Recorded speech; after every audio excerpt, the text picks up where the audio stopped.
Hello বন্ধুরা, টুসিস veg কিচেনে সবাইকে স্বাগত জানাই। সামনেই রথযাত্রায় আপনারা বিভিন্ন মিষ্টি নিবেদন করেন ঠাকুরকে। তো জগন্নাথ দেবের 56 ভোগের মধ্যেও একটি প্রিয় যেটি বল্লভ, জগন্নাথ বল্লভ, সেটি আজকে বানিয়ে দেখাবো। আর এটি খুব সহজেই খুব তাড়াতাড়ি বানানো যায়। তো প্রথমে এখানে আমি নিয়ে নিচ্ছি হাফ কাপ পরিমাণে ঘিটা মেল্ট করে নেব। ঘিটা মেল্ট হয়ে গেছে। এর মধ্যে দিয়ে দেবো 1 কাপ পরিমাণ আটাটাকে আপনারা ভালো করে একটু নেটে চেলে নেবেন, সেটি ভালো হয়। তো এবার সুন্দর করে নেব। প্রায় 5 থেকে 6 মিনিট ধরে লো ফ্লেমে কিন্তু এটিকে সুন্দরভাবে ভাজতে হবে। আর যতক্ষণ না সুন্দর একটি গন্ধ বেরোয় ততক্ষণ কিন্তু ভাজতে হবে। এটি সুন্দরভাবে ভাজা হয়ে গেছে আর সুন্দর গন্ধ বেরিয়েছে। ঠিক সেই মুহূর্তে নামিয়ে নেব একটি প্লেটের মধ্যে। ঠিক এই একই ফ্রাই প্যানে আমি সুগার সিরাপটাকে বানিয়ে নেব, সেই জন্য একটি প্লেটের মধ্যে এটিকে নামিয়ে নিলাম। এরপর আমি 3টি এলাচ এখানে আমি একটু গরম করে নিচ্ছি, এটি গুঁড়ো করে নেব। তার জন্য এতে আপনারা লবঙ্গ এছাড়া জয়ত্রীও দিতে পারেন। এরপর আমি এর মধ্যে দিয়ে দিলাম হাফ কাপ পরিমাণ চিনি আর 1/4 কাপ পরিমাণ জল।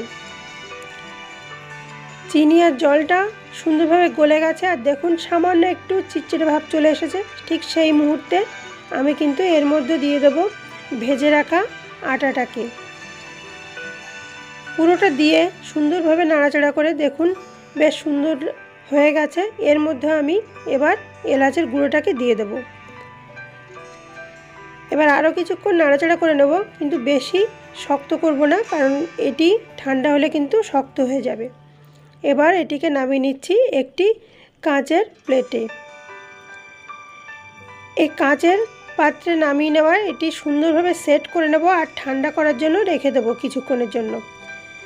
কতটা সুন্দর লাগছে দেখুন, আর কত অল্প সময়ে তৈরি হয়ে যাচ্ছে এই জগন্নাথ বল্লভ।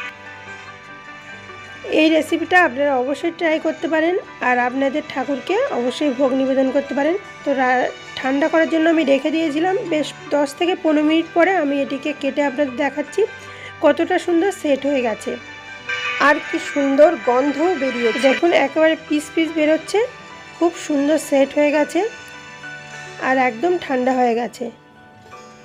তো তৈরি হয়ে গেছে জগন্নাথ দেবের প্রিয় বল্লভ রেসিপি। এটি 56 ভোগের মধ্যে একটি। এটি আপনারা বরফি আকারে বা চৌকো করেও কেটে নিতে পারেন। তো এটিকে আমি তুলসী পাতা দিয়ে ঠাকুরকে নিবেদন করার জন্য নিয়ে যাচ্ছি।